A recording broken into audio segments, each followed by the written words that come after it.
Mummy जी, जैसे ही आसी की आने की खबर सुनी, गठिया का दर्द और सारी बीमारी भूलकर ताली बहू की तैयारी के लिए सबको हिदायतें देने लगी। मैं चुपचाप अपने कमरे में आ गई। आंखें भर आई। 15 साल होने को आए मेरी शादी को। आसी को मात्र 5 साल ही हुए हैं।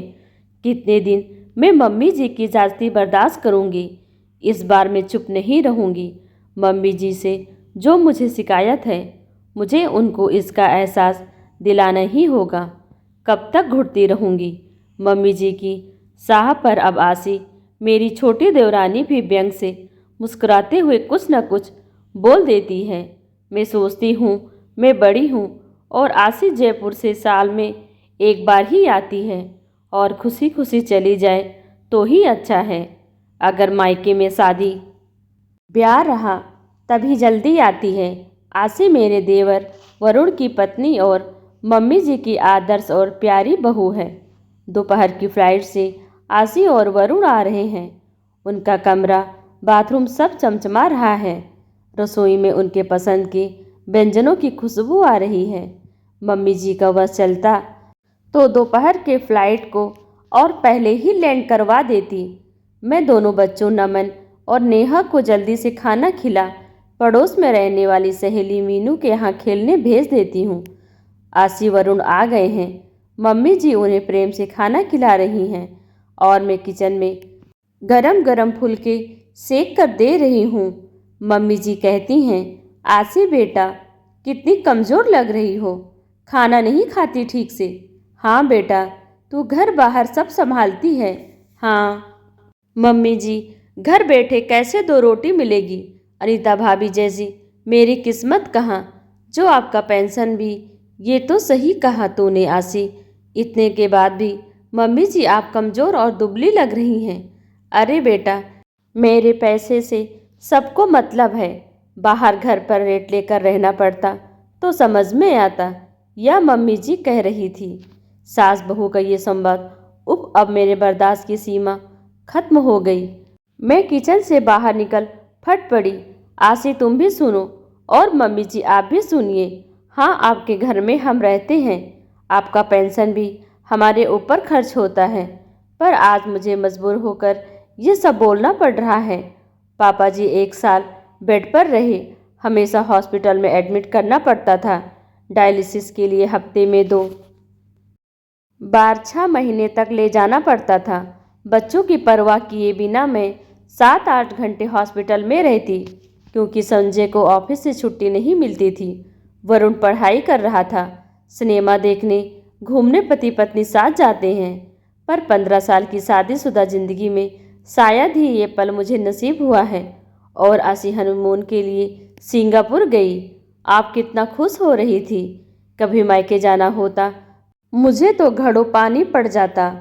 आपके ऊपर रसोई और घर कैसे मेंटेन होगा। 2-4 दिन में ही समझा कर मुझे वापस ले आते। आपके घुटनों में रोज़ दर्दनाशक तेल की मालिश करती हूँ, टाइम से दवा देती, सुबह उठते ही गर्म पानी और चाय लेकर खड़ी रहती हूँ। आपका बिस्तर ठीक करती, जो खाना खाने को बोलती उसे तुरंत बना के देती हूँ। और आशी जिस पर आप अपना प्यार लुटाती हैं, मीठी मीठी बातें करती हैं, 2 साड़ी लाकर दे देती है और अपना कर्तव्य पूरा कर लेती है। मेरे लिए 30 पर आप जो साड़ी ला देती हैं, सर माथे लगाकर पसंद नहीं आने पर भी पहन लेती हूँ। पर आशी को इतनी महंगी कांजीवरम आपने कितना खुश होकर खरीदा था।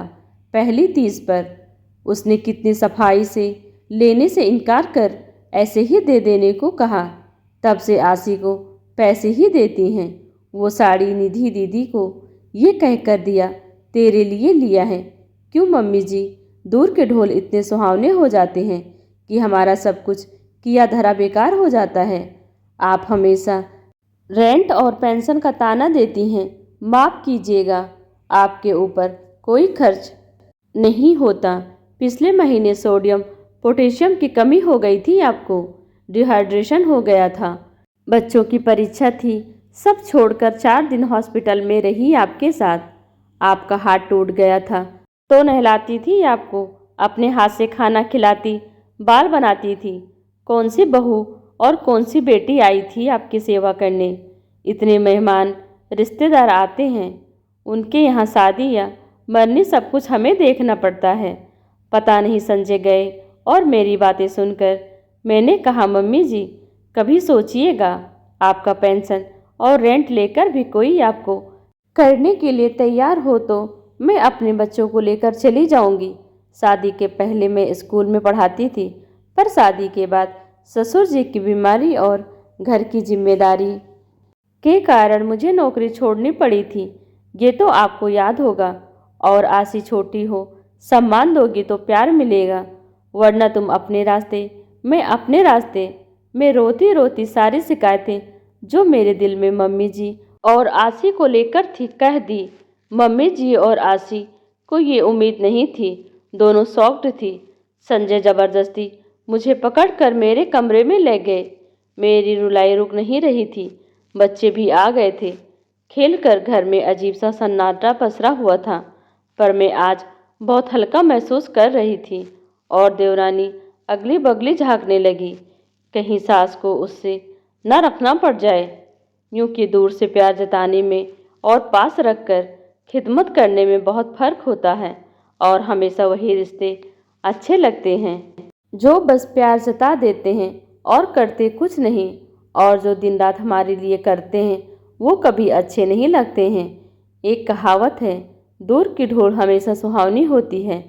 सास को भी एहसास हो गया था।